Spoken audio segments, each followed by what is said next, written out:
I'm so proud of us. We're such funny people. We I are think really funny. I think respectively, if casting doesn't work out, we could totally be comedians. I'm just saying. Yeah. Yeah, I'll just bring my awkward silence below. That'd be like the best comedian. You get up on the stage, you're like, "Hey, everybody!" Just like full stop, like for like the next 10 minutes, stare everybody down. All right, welcome back to Copa America, ladies and gentlemen. This is the losers match currently underway here. Not a deciding match just yet. The winner of this will go on to fight against Fog in one final best of 3 of the night. Which of these two players is going to be, is of course going to be the question. Spawning here in the top right corner of the map, it is the Red Zerg player, Shakti, aka Mavis. Never left as the blue Protoss. It is EG's Huck. Dude, I'm so disoriented because I don't go to your view anymore. Like, ugh. Oh, you're not used to me doing the camera spins? No, I'm not on your view. Oh. Like, yeah, I'm not on Rifkin's view. So when I was on Huck and you were talking about Shakti. Ten pool. What? Oh, 10 pool on a map where you don't know your opponent is so ballsy. But this actually kind of makes sense when you consider the fact that Huck may be going cannons. If Shakti had been able to get any sort of knowledge about the series prior to this, he would know, okay, if Huck's going to cannon me, or even not just the series, but if he knows kind of the overall MO of Huck, this actually makes a lot of sense and work out fantastically. It looks like Huck is gearing up to go for a Forge. Yep. Oh dear, oh dear. Well, it's better than a Nexus, and the lanes get right into your Nexus, and that kind of sucks. But, you know, he's going to be able to scout this. The drone coming out for Shakti right now is going to go the correct direction first, which is nice for him. Oh, he might even see 2 probes. You know, if he sees 2 probes, like with his overlord, he's not. But if he did, you'd always be 100% sure that they're going to try and cannon rush you. Right, but the thing is, the whole point of a cannon rush is to stop the natural base. Which I don't Shakti have, kind of so- already took care of that for him. Yeah. Actually, Huck- oh, hold up, this is really important. He's actually not going to get cannons down in time. If these links go across the map right now... Well, not the the cannon's not going to be up in time, but No, usually cannons- you buy no. enough wall. Well, that and like, okay, if the wall goes down, this is fine. The cannon... Yeah, but it's not going to go down. Like, he's trying really hard to make sure that the gateway doesn't go down. I kind of wish he had more money to hatchery block Okay. that, honestly. Because now this Dude, if temple he is shut did- down.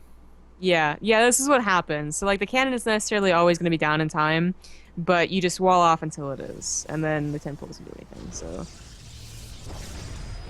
what was that? What was that? It was weird. Okay, so to explain this real quick, guys, the idea of this coming, you don't use these links to usually kill the cannon. The cannon will usually complete as long as you start it soon enough. But the idea is if you slip between 4, I think it's 3 and 4, the number of links you want to get past that cannon, usually 5 if you bring 6, you get to the middle line. There's not going to be a mothership core for any determinable amount of time. And quite frankly, you'll probably lose some probes. So if that wall hadn't gone down in full, it doesn't matter that the cannon was complete versus incomplete, because this cannon was more or less irrelevant. It was keeping those probes in the main alive through that wall. So really well handled there by Huck. Also throw down a pylon just to try to deny the potential hatchery that much more. About a little Although bit of time. I mean, I don't think Shakti was like, he got a queen. Maybe that was because of the pylon. I'm not sure. Oh. But he only just now has enough. does he think there's cannons behind us? Look where he took his other base. He He might. actually he didn't need sees to it. take that. Yeah, he sees it too. I don't know about that one, but he's gonna take his natural. I can only expect. So now it's just gonna be the case of his natural being a little less mined out. Okay, so hang on. There's a very legitimate question that's been asked in chat that I'd love to address just so I get a bit of downtime. Why is Okay. Huck cannon rushing so much? Why is he cannon rushing these series? Is it a latency problem? Is it connections? No, it's nothing to do with that, guys. Aggressive cannon rushes, they work. Goddamn, look at SOS. I mean, seriously, you can win the entirety of StarCraft with cannon rushes. If done properly and refined correctly, they can be really, really aggressive without being all in. They can deny hatcheries. You can straight up win a game if you keep a Zerg player from ever getting another hatchery down. Cannon rushes work, and they're not necessarily always a dedicated cheese, but more like a very early aggression that you kind of have to dedicate buildings to. I mean, no matter how you want to look at it, the reality is Huck's not doing this because he's like undervaluing his opponent or underestimating them, or if he wants a quick win. It's not the case. This is actually just a very strong way to open the game and still have an economic backing behind it without losing like 10 zealots, without forcing yourself to go to like a 4-gate all-in. Yeah. It's not like a 2-Rax. You know, if you see a Terran player 2-Rax all the time, as we know someone has. It's usually because they're not confident in the late game or they need to go soon, like something like that, right? Because 2 Vraxes, it's either win or die. But Yeah. with, putting on a Forge first and just checking to see if you can get a cannon down, it's not nearly the same. Yes. Even if you put it in a main, it's still If- you still have a really high chance of getting a wall off anyways and being perfectly fine. If Blizzard could find a way, and I don't think there's mathematically a way to make this happen, but if you could find a way to like force a Protoss player to have to cut probes for a cannon rush, then you would never ever see a cannon rush. But that's the beauty of it. You still drone or probe behind it. You get your SimCity down. A Stargate is actually what I find to be astounding, because I can't remember the last time I've seen Huck go for a Stargate. Yeah, you were talking about that earlier. And in the last 3 games, he did not, but this one, I'm mixing it up a little bit. I think it's the first time we see it on Frost, so maybe it's a map choice thing. I'm thinking most of the time I'm always talking about how the Oracle's bad and how Phoenixes are the way to go for sure, etc. But I think for Huck, this is going to be an Oracle opening. I like the Oracle more and more. Like a couple of months ago, I was like, watching a couple of casts, and I was convinced that the Oracle can do its worth, and then you follow up on the Phoenixes, of course. I think it takes a very special player, though, to make it work at the same time. Like, you can't just blindly go an Oracle with any player like you can versus Terran, say. For Zerg, it's very refined, but we're not seeing Oracles at all. It is, in fact, Phoenix coming out of Huck. Yeah, with 3 more gateways. He doesn't have any... Oh, he's getting an upgrade. He's getting +1. He gets a really fast third for a Protoss player, and of course in the direction of the Zerg player. That is his own Zealot. That Zealot seems like in such an odd position. Well, I mean, it's guarded from the side, so if the Lynx can buy, yeah, you can't surround, I guess so. I guess so. First Phoenix is out, and it just reveals itself automatically. Doesn't actually hit the first Overlord it sees, it's the second one. Awkward.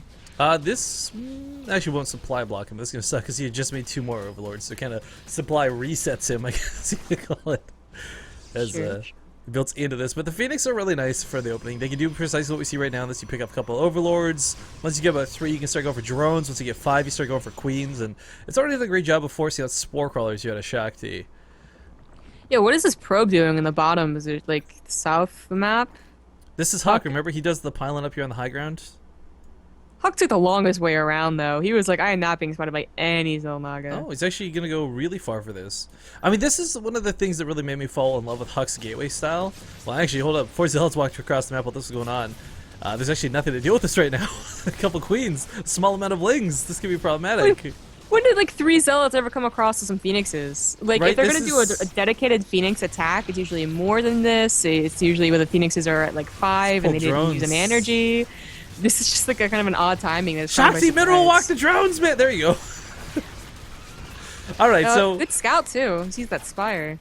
Yeah, he kills quite a few for this. Not to mention a couple of Overlords go down to the Phoenix while this whole mess was happening. But Huck starts setting up some pylons at the same time. Now, a lot of the times you guys watch Huck play, well, it works out really nicely for him. This is what I was kind of alluding to before. What made me really fall in love with his gateway playstyle is the fact that he uses these distraction tactics to make sure that there's no chance you're walking around with the Ling, that you don't find this pylon over here on the right side because you're so obsessed with the left. He sees those Lings leave with the Mothership Core, and suddenly, guess what? 4 Zealots coming from the right have nothing to stop them. 1 single Queen on the defense. Works in another round. Yeah, of course, he's completely fine. Good SimCity as well. The cannon's not getting attacked by Lings. And he goes in with the Zealots, and there's just nothing. Just GG. a GG. I mean, he really thought it was way behind. He was, though. I mean, there's +1 weapons on the Zealots. He didn't have a Rocheworn down. I think... I would just, like... There's always that case of, like, you know... Yes, the game was probably not going to go out in his favor, but if it's your last series... I think... Unless you're Cats. You can't go for that miracle, hurrah, I hope I win with, like, a crazy engagement move. Because that guy's, like, the king of it, right? Like, we just saw that in the whole past series, but... I don't know. You're down in supply. You don't have any army units.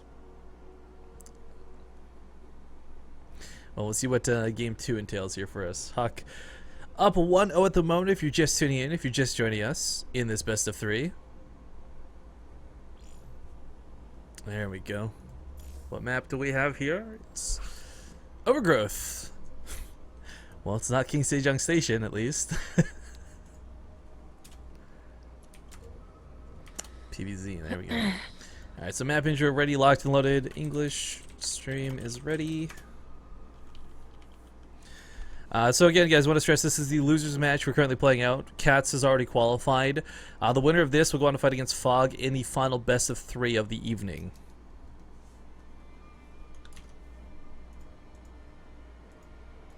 clapping Asian, no space. Yeah, that looks about right. Dude, it's actually really funny. I didn't realize so many people misinterpret the Tasia clap. A lot of people who don't know StarCraft 2 that see that clap, because I'm always in other streams, right? They think it's a slow clap. And I'm like, no, it's the Tasia clap. Like, But it's Taja's face. right, but if you don't know StarCraft, you don't know that, right? Oh, like not in Star. Oh, okay. Right, so I'm just wow. saying it's interesting watching other people misinterpret that. Like, I'm in the E3 stream, I'm spamming the Ace TC all over the place. I'm watching my buddy play Warcraft, like World of Warcraft arenas, spamming like our emotes. Like, I don't think you guys understand. When I'm on someone else's channel, I'm super BM. I'm just spamming our emotes like 24/7. Well then. Ah, this is the incorrect lobby.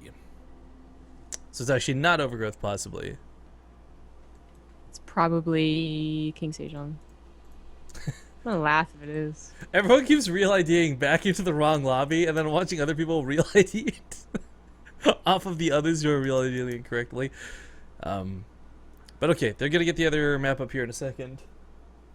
Cat. Cat. Cat.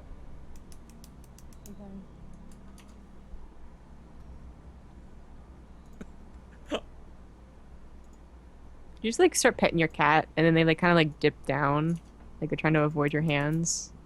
Yeah, Yeah, they're just like, no, thank like you. their back just suddenly stops being a solid. And it's like, That's exactly what it's like. all right, here we go. It is actually Overgrowth still though. So Oh, well, there you go. I guess it was like a.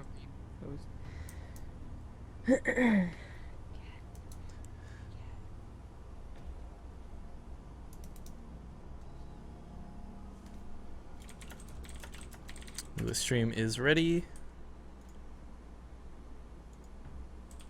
Thank you kindly again to everybody tuning in tonight. Thank you for joining us for the last group stage here for Copa America. Of course, there's not going to be Copa going on this weekend, as DreamHack will be rocking and rolling. Very excited for that. If you guys don't know, Zombie Grub and I will both be casting over the course of the weekend, being one of the English community streams. Wait to wake up at 4 a.m. Yeah, okay, complain about 4. I'm up at 1. Alright. You just stay up till 1. That's not how that works for a 13-hour day. Oh, get over it. Dude, you weren't even there for like a full 13 hours last time for June. What do you, I didn't even do the map introduction. You got me so furious here. We're just gonna go to the regular load screen. Jesus. Waking up is always harder than staying up, whatever. The best part of waking up is having Folgers in your cup. The awkward brotherly sister love. Oh my god, commercial. that commercial. Did you see that thing on Reddit That's where the it's only thing like... I think of. No, did you see that thing on Reddit where it's like you add one scene to a commercial and it changes it entirely? I did not. Oh my god, for the Folgers, what they did, they just cut in like not even like a full second, like a fraction of a second of like someone reaching into like, not into, but like onto the jeans of the thigh of the other person, like right when they're like in the kitchen. You're like, whoa, this suddenly changed so drastically. They did that with a couple of the other ads too. I actually, I took way too much pleasure in that thread. But guys, here we are, loading into Overgrowth. Huck versus Shakti continues here in game number 2. Of course, if you're just tuning in, Huck is up 1-0. We'll see if he can close this out with 2-0, go on to fight against Fog, where Shakti can turn this around. For now, though, spawning here at the bottom left corner of the map for Copa America Group D, it is the Red Zerg player, Mavis, aka Shakti. In the upper right, as the blue Protoss, it is EG's Huck. Uh-oh. No es bueno? Wait, no, he's not Spanish. He's Brazilian? Whoa. I don't know. Oh, what is wrong with you? I don't know. This is no good, is what I was trying to say. And we'll see if this dictates a restart or not.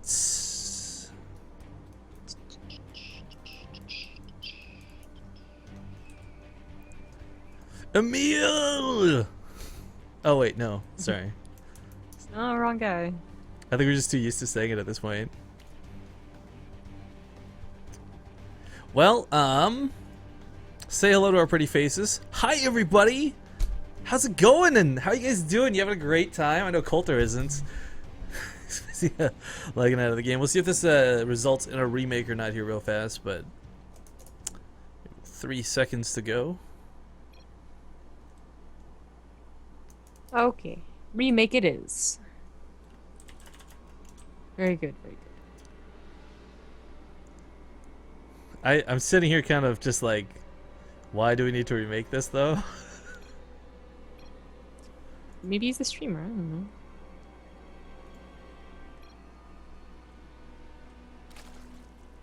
Okay, well, we're remaking it, guys, so... Woo!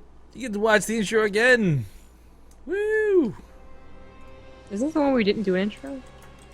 You know what it is, so I can do the intro. There you go. I had a plan by enraging you about the DreamHack talk.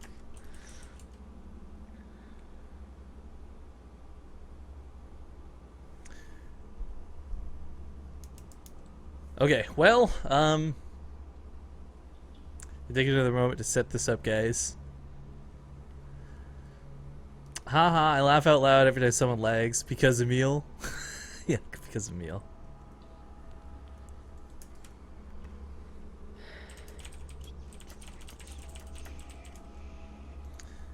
Hopefully the admin did not go super AFK, and we can get this rocking and rolling. Nice thing about Copa America, though, guys, is I gotta say, there's a lot of tournaments Zombie Up and I cast. If you've watched us before on Base Trade TV, you know we've covered just about everything at this point. And some tournaments have not had the best admins. Copa America's had it locked down pretty good. This has been a pretty smooth run. Not a lot of problems and a lot of issues, so big shouts to them for that thus far.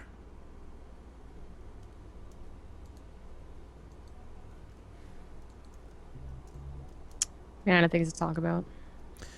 Well, it's confirmed at this point. We did drop out. We DDoSed Coulter so that we could do a map introduction. I think that's pretty obvious at this point. It is pretty obvious. I don't even know how to, but I googled it. I am elite hackers. Nice. Did you use 2 keyboards to do it? Did you see my Watch Dogs clip, actually? No. I was playing Watch Dogs, I busted out that second keyboard, man. I had to hack even faster into the database. Oh, I have no idea. That's what you could do in that game. Oh, Watch Dogs is all about, yeah, being a hacker, lead hacker. Well, I know it was about being a hacker, but I just didn't bring another keyboard in. You don't need to. I brought another keyboard because the cutscene was so horrible. It's like, get out, get out, get out! And then, like, the alarms are silent. He's like, no, just a little bit sooner. He's like still hacking, and I'm just like, well, I better bust out my second keyboard and help him. Makes sense, makes sense. Jumping back and forth. Alright, we're in the lobby, guys. Overgrowth! We're ready to rock and roll. Oh, I have host, apparently. I don't want this. I'm scared. There we go. He doesn't want the power. Too much responsibility. Can't handle it. See, the thing is, like, if you give me host, my temptation to kick everybody just rises. Alright. Overgrowth coming up, guys. See you in a sec.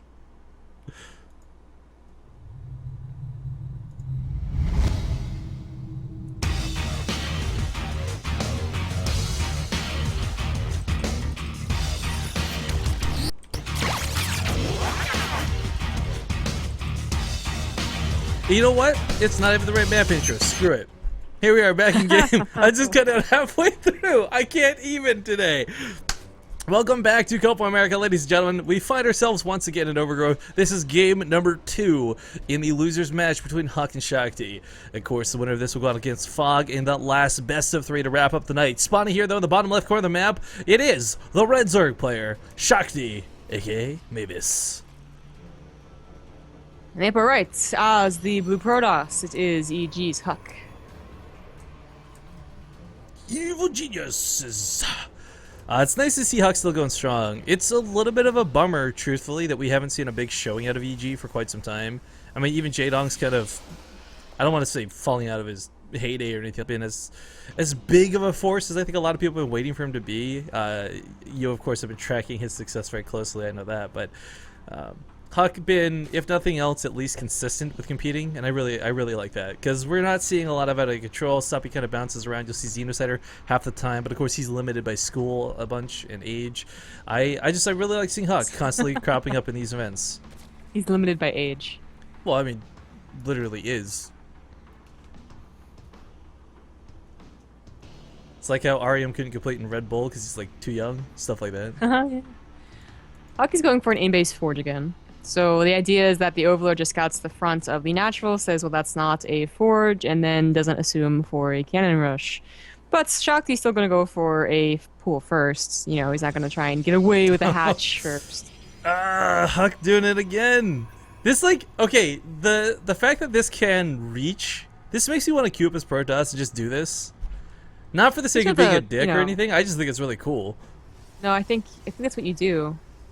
It's like, I hate everybody and I want them to hate me, so I'm gonna... Didn't you tell me once that you did like a 2-gate as a Protoss? No, I always 1-gate it, is what I do. I 1-gate proxy to StarGate. Sorry. Yeah.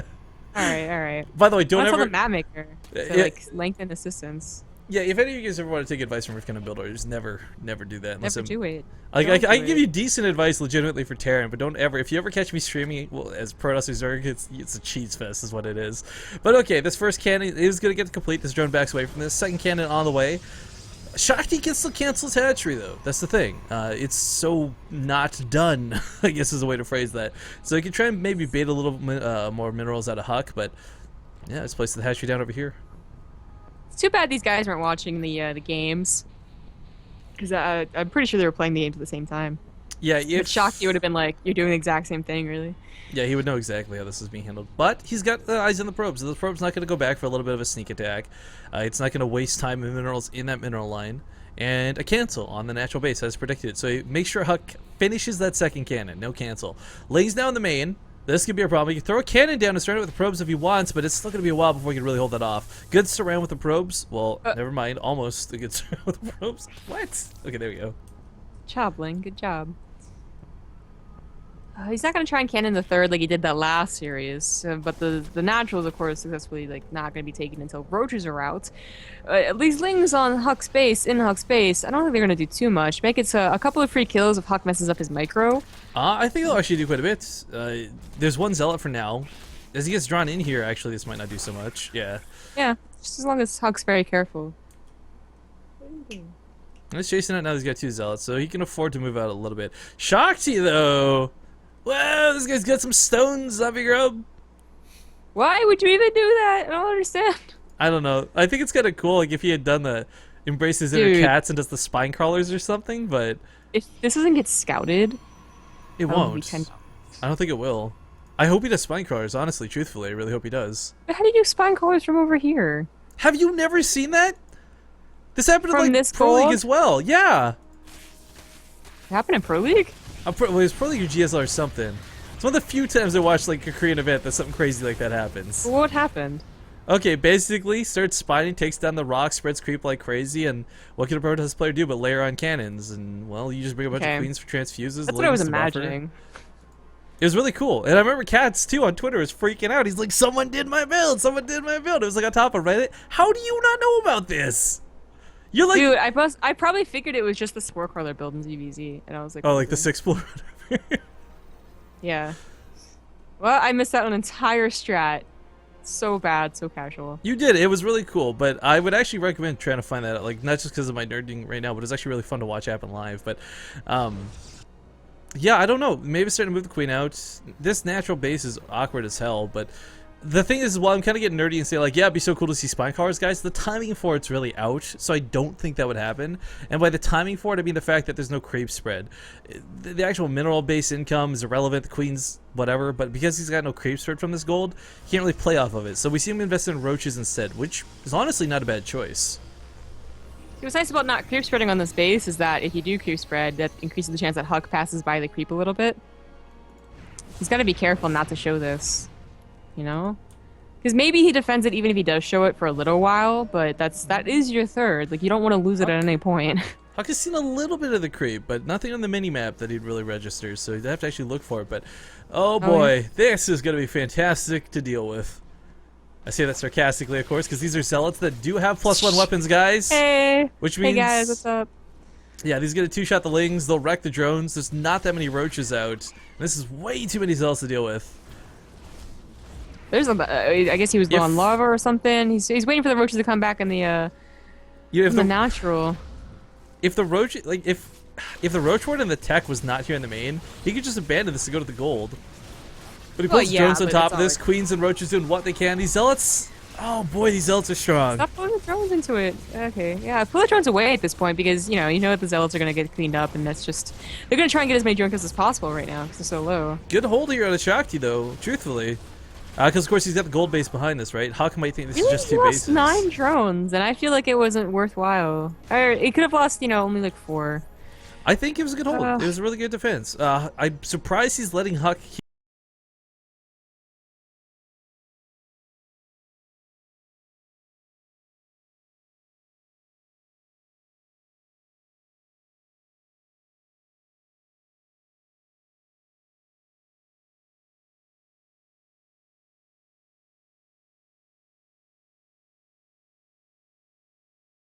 There was an overload in the main of Hug trying to see what his plan was, but all he saw was the additional 2 gateways. Hawk's still no knowledge of the gold. This is a bit weird because for Hawk he's going to be thinking, all right, my opponent's still on 2 bases. I've got a lot of breathing room. I don't have to rush. I don't have to panic. You know, +1 weapons will last me a while because this guy's not going to have anything else. He's just some clown with roaches, but that's not the case. Shakti's got 2 decently saturated regular bases and this gold one humming away. I kind of wish Hug had done an all-in. Because what if it was like an all-in and he thought he killed both of the bases and then the third was still alive and ready and he had like 12 spine crawlers defending it? Ah, that would have been so cool. Of course, that's not it. Might not be the first Salon, but there are immortals coming out of this. Probably going to continue with the weapon upgrades of the Twilight Councils we've seen constantly out of Huck in this group so far. But the sentry count, pretty nice, pretty high. He's got some good energy going on it too. Oh, he might be. You're right. He's going up to 3 more gateways. We have a total of 7. 7 gateway. Okay, but he did this last time, remember, on Habitation Station? It wasn't really an all-in, it was a poke. He didn't even put it on a proxy pylon. And then he got out of there. I'm not sure it was really worth it. I'm kind of surprised he's doing it again. But, he, maybe it's a case of, like, if he can dedicate to it, he will. I want the Shipcore poking away with what it can for the time being. Ling's in a quite abundance. If you can bait out a lot of force fields before this starts, this might not be that big of a problem, but that is a lot of force fields to contend with. In fact, the sentry count right now is up to 11. It's nice, it's nice. But this is what you have to do against, the high energy sentries. Try and force out as many force fields as you can. Now, losing 3 roaches for it is not it's not great. But he's off the back of a gold. Like, you might take into account the gold base if you're on Habitation Station, because generally they get the gold base anyway. Exactly. But on this map, you're like, okay, still on 2 bases. Maybe he has like the third. He's seen so much creep out of this. Like, I'm surprised this isn't registering. You can even see it on the mini map through the fog. Oh, now we can definitely see it. Okay, he knows. He knows. He just realized it. Alright, so it pushes up here. The gold base got quite a good use. I would absolutely say this paid for itself. I mean, losing it now isn't even that devastating. If he lost the drones with it, then that's not worth it at all. But he got quite a bit of money out of this, and this is what really allowed him to sustain. Yeah, there you go. But I mean, honestly, now he's back on the 2 bases. Right, but if he didn't have that base earlier, he would never have gotten to this point. That Zealot warping at home may have been too much in the first place. Maybe. I don't think he can handle this though. There's so few too many force units, fields. like, just all lings. Yeah, there's too many force fields here. The Fuck mothership really core. If this, okay, so like this isn't even a situation where you're worried about time warp, or sorry, recall. I think this is pretty much strictly a time warp mothership core. Huck did scout ahead with a hallucinated phoenix, but of course it got taken down by the Hydrulus, so he really doesn't have like the whole information about what the army looks like. As well, we knew that it wasn't that high in supply, probably with good force field, maybe would take it on. Huck doesn't, and he just took down a base. He's gonna assume that was the 3rd base, even though he doesn't have any eyes on the actual like 3rd. But he's gonna take his own 3rd and play it to the longer game. Well, that's a lot of links still roaming about. It's just this really, it looks like Shakti has a lot of units, but it's really considerably not, is the thing. Yeah, and no upgrades too. Like no 1-1. Yeah. Trying to go with brute force. If these force fields can get in place, they'll catch a lot of these lings, which means no escape, but an overcharge pops off. We're going to see some guardian shields. Yep, there we go. Some force fields down as well. Hawk should be able to hold this very easily. This shouldn't even be close. Yep. I don't even think it will be close. All the lings die. They take them the cannons, and that's it. And the Hydrulus, they cannot run away. Oh, wow. No muscular augments. Yeah. Oof. I'm surprised Huck's not going after it. Look at the resources lost after that fight, too. That's a little bit devastating here for Shakti. Yeah. Remaxing on primarily lings. There's no roaches for the buffer for these Hydras, and even if there were, there's plenty of stalkers and immortals. Those sentries. This is the biggest thing. Yeah, GG. This is no way to deal with that. Huck takes the game 2-0. He's going to face Fog Fog. again. So a rematch